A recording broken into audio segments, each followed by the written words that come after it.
Hi friends and welcome. Today we are here to watch Angel. It is season 2 episode 2 and it is called Are You Now or Have You Ever Been? And I'm like, what? Not that I'm good at analyzing titles, but this one gives me just so much confusion rather than help me out. But I do think that we're gonna just be furthering the Darla storyline a little bit. But I think this is going to be more focused in like a monster of the week, and we get to see Wolfram and Hart sort of in the background sketching it up, sort of like the usual. And I'm curious to see if we're gonna be seeing Lorne again. And if they're going to be moving into the hotel sort of environment place that I had seemed to recognize, we should head into it. So I thank you all so much for watching and let's do it. Also, we better see Kate or I will be rioting. But okay, let's press play.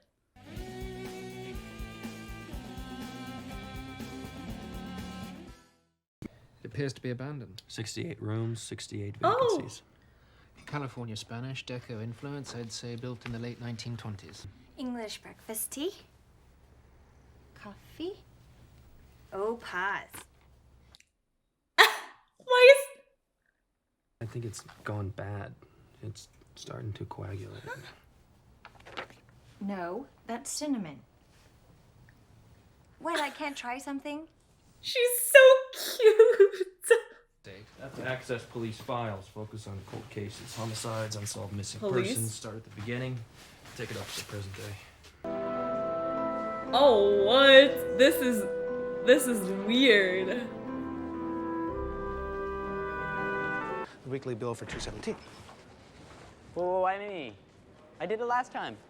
Don't say 217. You know who I'm thinking about. I'm thinking of Jenny. It's fine.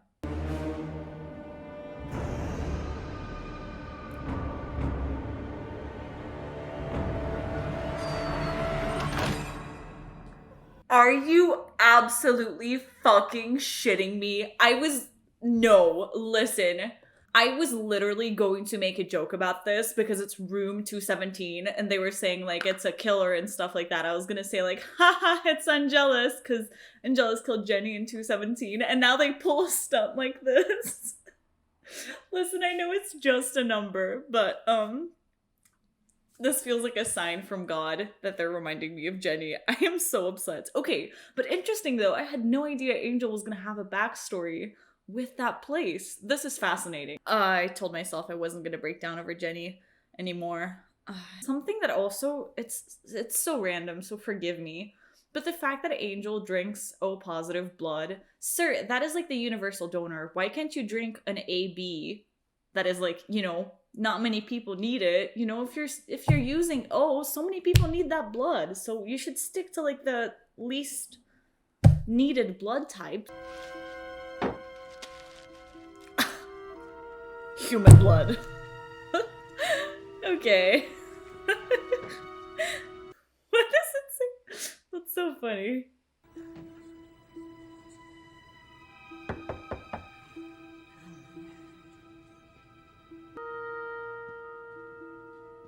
Okay, what is gonna happen? It's too quiet. No, I wasn't trying to steal from you. Honest, I can explain. She's Not clearly interested. Just go. hiding. I can't. I'll help you. Angel, don't be a my bitch. boyfriend, he's kind of the jealous type. Maybe you shouldn't go wandering into other men's rooms. Wait, please. He can't find me.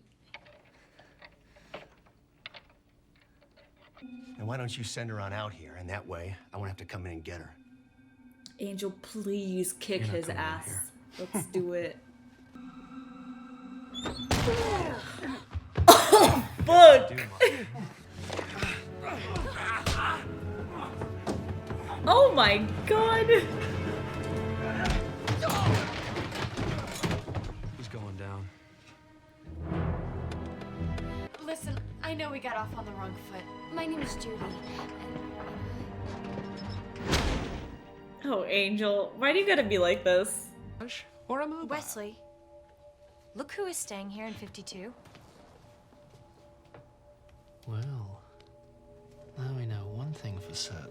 Yep, it's not that vampires don't photograph. It's just that they don't photograph well. Oh, fuck. 3 in 3 months. They'll shut you down. Yes. They will. Does this have anything to do with that PI I tossed out of here? You knew he wasn't my boyfriend. Oh. I had a hunch. I think maybe they want this back.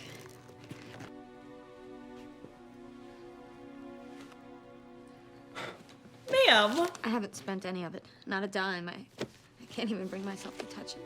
Why Then take? why? I don't know. I was angry, and I guess I panicked. Why'd they fire you? Because I'm not what I say I am. I've been passing since I was 15 years old. Passing. For white. My mother was colored. My father... I didn't even know him. My blood isn't pure. It's tainted. Oh, wow. It's all just blood. Don't Nobody dismiss her believes like that. Not even my mother's family. I'm not one thing or the other. I am nothing. I know what that's like. Because I'm gonna help you. Oh. So where do we put her? When did she die? Doesn't say, just that she was being tracked by federal authorities for bank robbery. She checked into the Hyperion in '52 and was never heard from again. Oh my god. I feel like she could still be alive, right? Like old, but... There's something in this hotel.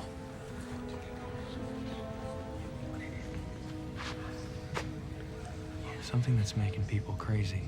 Hey, do you think that if somehow the money ended up on the bank's doorstep, there is such a thing as forgiveness, right? Okay. Good question. We were just talking about that in the previous episode, sort of. Oh my god, is the money still... Oh my god, Angel, you're gonna be a rich bitch? Holy shit, it's about to get real. It's still here. I want you and Cordy down here ASAP. And Paige Gunn, we're gonna need all the muscle we can get when we raise this thing. Raise it? Well, we have to force it to become corporeal in order to kill it. They know about you. They'll turn you in. You'll go to prison. How long do you think someone like you will last in prison? Ugh, this is giving me goosebumps. A vampire wanting to slay a demon in order to help some grubby humans? I just don't get it. To be honest, I'm not sure I do either. Oberemdrin. Oberemdrin, please, makes it happen. Please. And do be careful. Ancient conjuring orbs are notoriously fragile. Angel! Guys, don't listen to it, all right? Whatever it's whispering to you, just God. ignore it.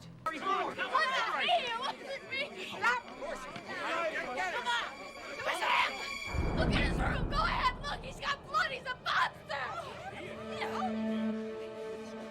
Oh no, you didn't. Oh my god! How could she do that?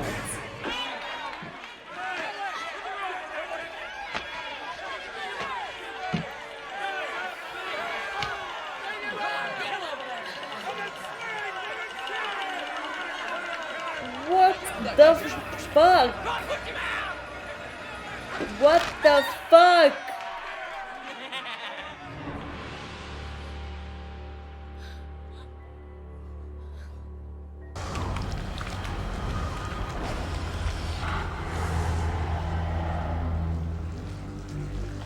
Well, I don't know about you, but I'm stuffed. There's an entire hotel here just full of tortured souls who could really use your help. What do you say?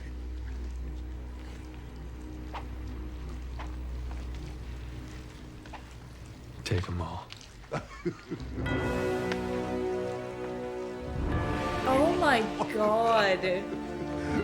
He felt so betrayed.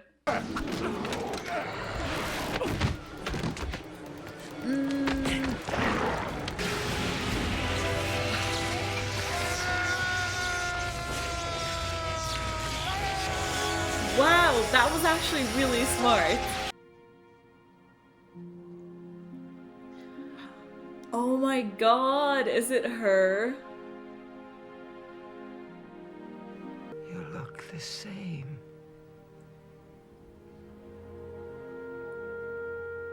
I'm not. They killed you. Am I safe? You're safe. Can I go out now? Yeah, you can go out.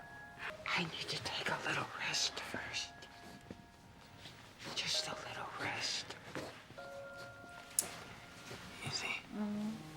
I'm so sorry I killed you. Can you forgive me? Of course. I'm just going to rest. Just for a minute. And then I'm going to go out.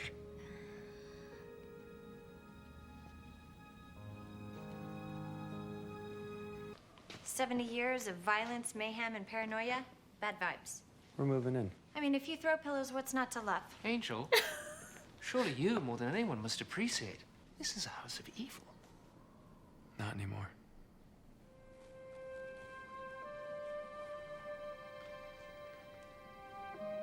I wanted to start off my discussion by saying that this last scene in between Angel and Judy was so beautiful in so many ways. I don't know why, but it actually made me really emotional, and it wasn't even one thing, but just the entirety of it.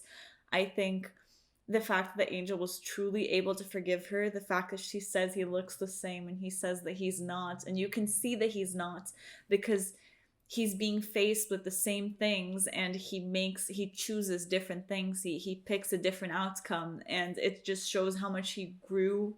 And you know, the whole idea of Judy being like sort of tortured all these years, and then the moment that she's finally free, she just passes away and doesn't even get to like experience sort of like life. She's just free and she just has to go. Like, I don't know, I thought this ending was just really, really beautiful, and one of the most like emotional endings we have had to episodes, like to Angel episodes, in my opinion, and even to Buffy. I just keep thinking about how hard it must have been for Angel to forgive someone. Like, she did sort of kind of kill him, like she's the reason they killed him, and even if he didn't necessarily die in that moment, I still feel like it's a scarring experience for you to be hung, you know? So I feel like it's because it's so interesting because we don't know all of Angel's past, but to me this feels like a life-changing moment, you know, one of the moments that would really scar me if something like this happened.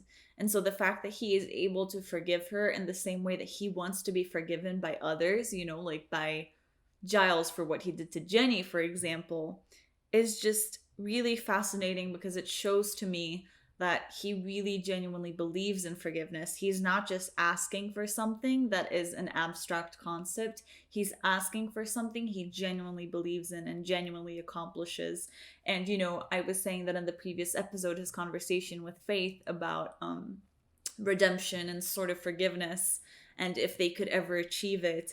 I think this episode showed to me that yes, because if Angel can forgive people for literally murdering and killing him, I feel like people can forgive Angel too for what he's done. So I don't know. I thought it was actually an amazing, amazing ending. I think the episode itself was a little bit slow in a few moments, and that's maybe because the first episode was so good, and this one was a very different style.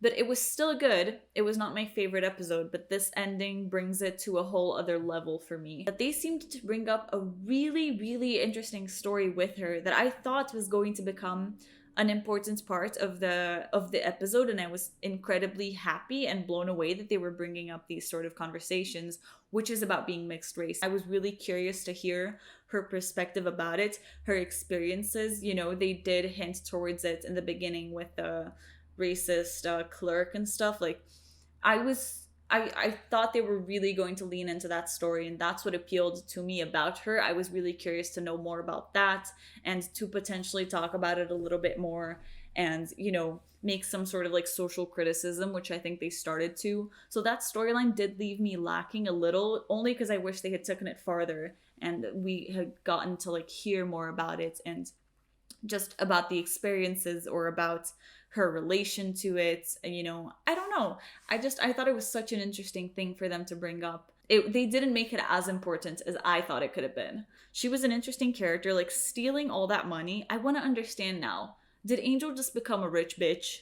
Because that's what it seems like. He did just find all that money, right?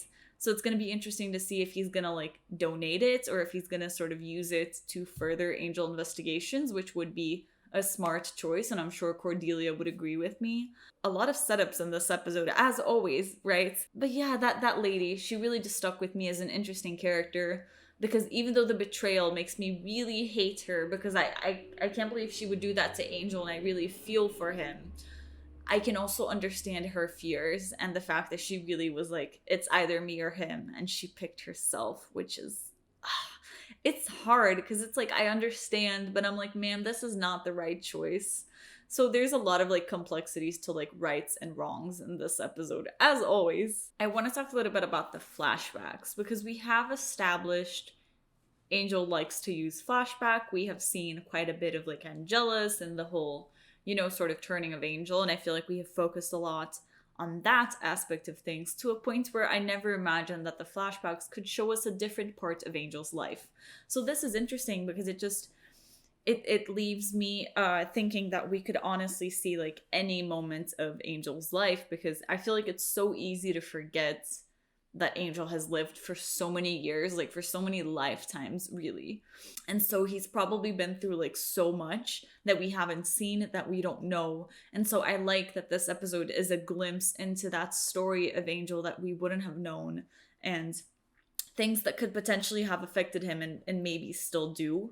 So I think it was an interesting use of flashbacks, and they also did it in a similar way than they did in the episode Prodigal, I would say, because they were making very clear parallels in between Angel's relationship with his dad versus Kate's relationship with her dad.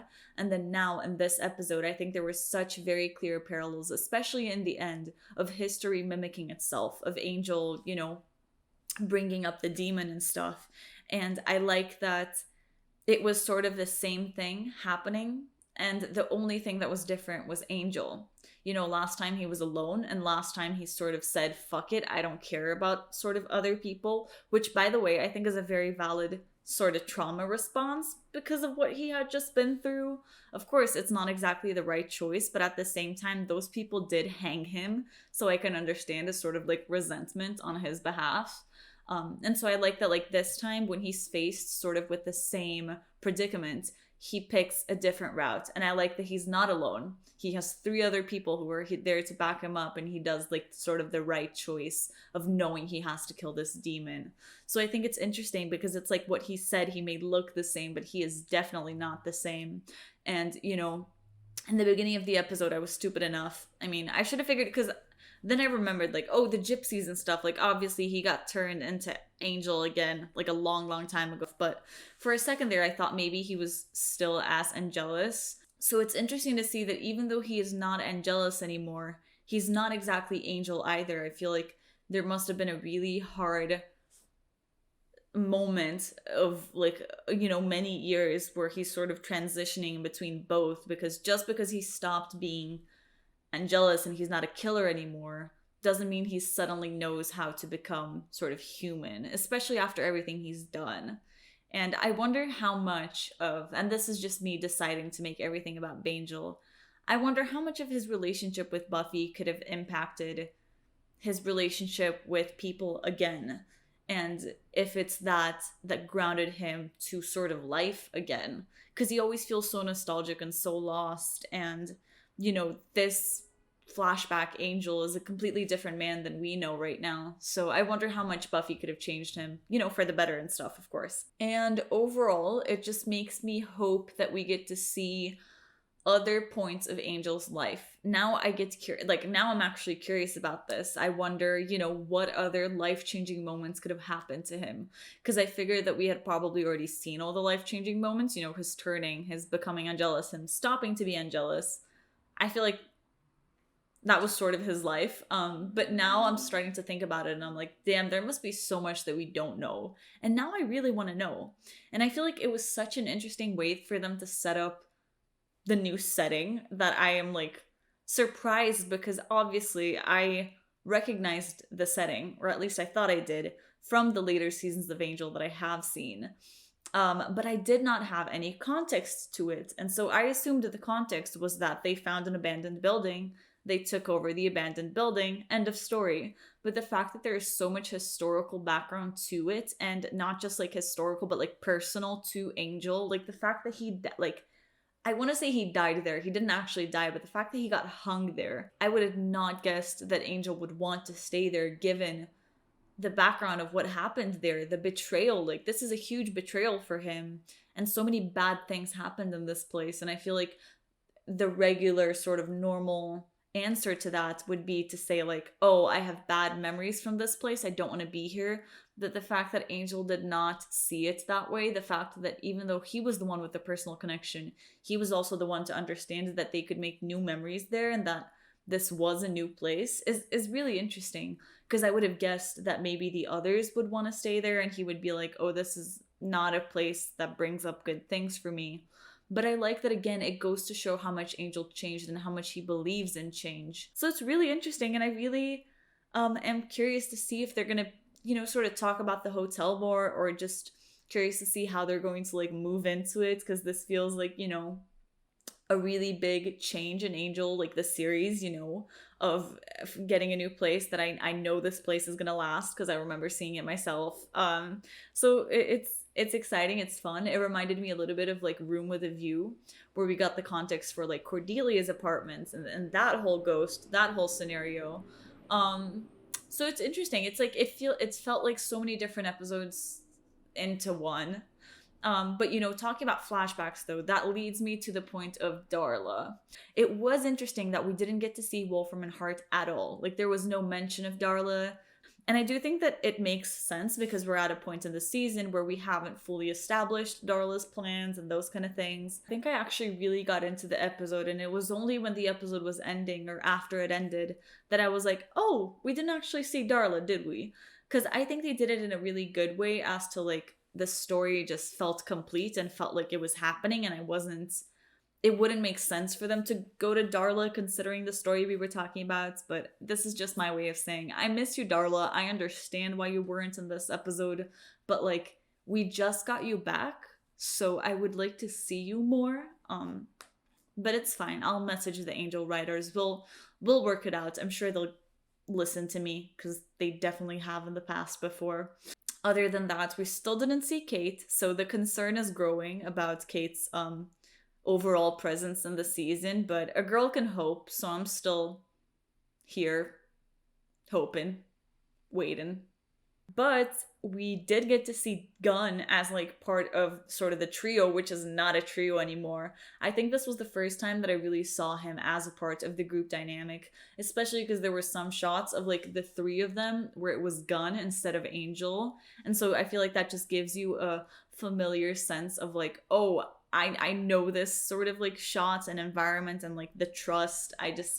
It was interesting. I think it was the first time that I actually saw Gunn as a part of the group, which is cool, and I'm glad that they're bringing him in, and his banter with Wes already seems hilarious.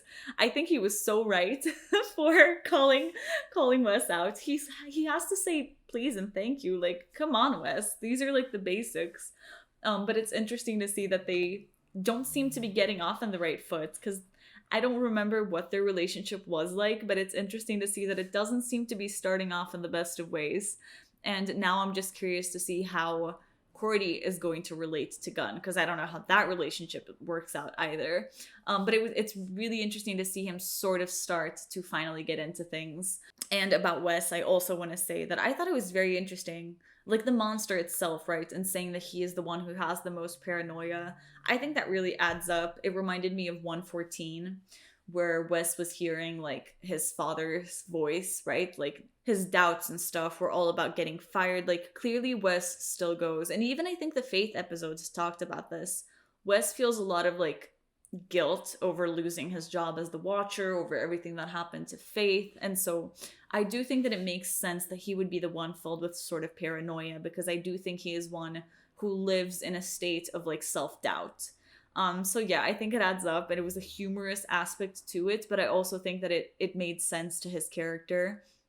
But overall, the monster is a really good monster. Like, he is creepy as hell. Somebody who like feeds off your paranoia. I feel like I would go insane with that so quickly.